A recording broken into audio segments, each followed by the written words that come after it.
क्या आपको पता है भारत में शिक्षा अब संस्कार नहीं बल्कि 58,000 करोड़ का बिजनेस बन चुका है। माहौल कैसा है? माहौल है क्यों बच्चे सुसाइड कर रहे हैं? कैसी पढ़ाई होती है? क्या और दूसरी व्यवस्थाएं हैं यहाँ पे? देखिए, पढ़ाई का तो अच्छा है, फैकल्टीज़ अच्छी है, स्टडी मटेरियल अच्छा अच्छे से समझाते हैं, लेकिन मेन प्रॉब्लम क्या है कि जो हमारा एजुकेशन सिस्टम है वो बेसिक से ही ख़राब है।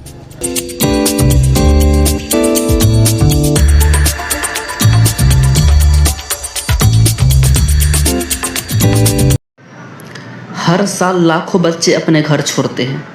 वो एक छोटे से 10x10 के कमरे में बंद हो जाते हैं, सिर्फ एक सपने के लिए, IIT, नीट या UPSC। लेकिन क्या सच में ये शिक्षा है या सिर्फ ये एक ऐसी सपनों की मंडी है जहां बच्चों की मासूमियत की नीलामी होती है? आज हम उस चकाचौंध के पीछे का सच देखेंगे जिसे कोचिंग माफिया आपसे छुपाना चाहता है। हम बात करेंगे उस फियर साइकोसिस की जो आपके माता पिता के डर को मुनाफे में बदल देती है।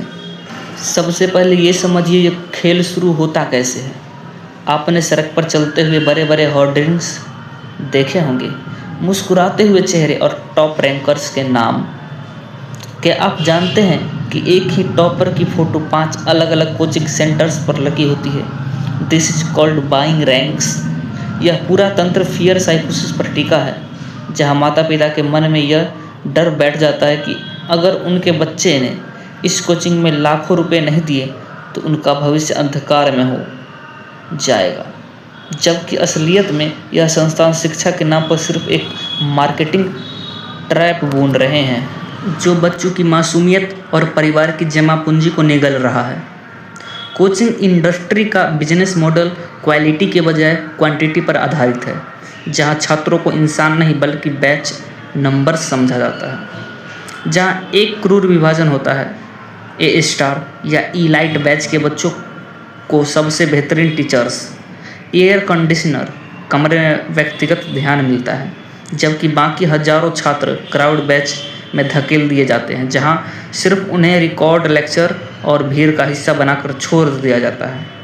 फीस का ढांचा इतना आक्रामक है कि मध्यम वर्गीय परिवार ज़मीनें बेचकर या भारी ब्याज पर लोन लेकर लाखों रुपए खर्च करते हैं, लेकिन बदले में उन्हें मिलता है एक ऐसा प्रेशर कुकर माहौल जहां हर हफ्ते होने वाले टेस्ट और गिरती हुई रैंकिंग बच्चों को मानसिक रूप से तोड़ देती है। यहाँ शिक्षक अब गुरु नहीं रहे बल्कि वे करोड़ों के पैकेज लेने वाले इन्फ्लुएंसर बन चुके हैं, जिनकी खरीद फरीकत कॉरपोरेट कंपनीज की तरह होती है। और इसकी फैकल्टी वॉर में सबसे ज़्यादा नुकसान उस छात्र का होता है जिसका सिलेबस और भरोसा दोनों बीच में ही टूट जाता है।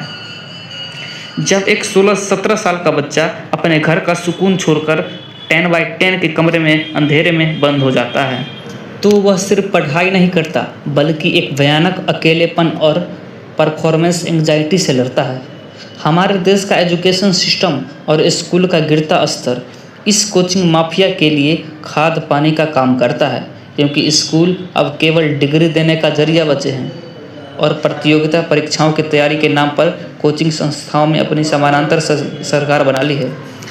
सरकारी नौकरी की चाहत और बेरोजगारी का डर इस कदर हावी है कि छात्र अपनी नींव, भूख और मानसिक स्वास्थ्य को दांव पर लगा रहे हैं, जिसके परिणाम स्वरूप NCRB के आंकड़े छात्र आत्महत्या की डरावनी तस्वीर पेश करते हैं।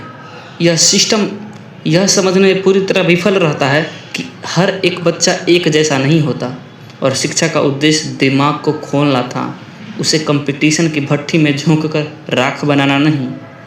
इस वीडियो के अंत में हमें यह समझना होगा कि एक बच्चा सिर्फ रोल नंबर या किसी कोचिंग का असिस्ट नहीं बल्कि वह किसी की पूरी दुनिया है। माता पिता को यह समझना होगा कि उनके बच्चे की मुस्कान और उसकी जान किसी भी IIT, नीट या UPSC की डिग्री से कहीं ज़्यादा होती है। एक परीक्षा में फेल होना जीवन का अंत नहीं बल्कि यह सिर्फ एक मोड़ है। कोचिंग इंडस्ट्री ने हमें यह विश्वास दिला दिया कि सफलता का एक ही सांचा है, लेकिन सच तो यह है कि दुनिया में सबसे सफल लोग अक्सर उस सांचे से बाहर निकलकर ही चमकते हैं। अगर आप एक छात्र हैं तो याद रखिए कि आपकी काबिलियत किसी दीवार पर लगे पोस्टर से तय नहीं होती और आपका जीवन उन लोगों के मुनाफे से कहीं बड़ा है जो आपके डर को बेचकर महल खड़े कर रहे हैं। शिक्षा का असली मकसद खुद को खोजना है, खुद को खोना नहीं। तो इन सब का सॉल्यूशन क्या है? कोचिंग तुम्हारी सक्सेस गारंटी नहीं करती, ये सिर्फ एक सपोर्ट सिस्टम है। दूसरा, सेल्फ स्टडी पे फोकस करो। 80% रिजल्ट सेल्फ स्टडी से आता है, कोचिंग सिर्फ डायरेक्शन देती है।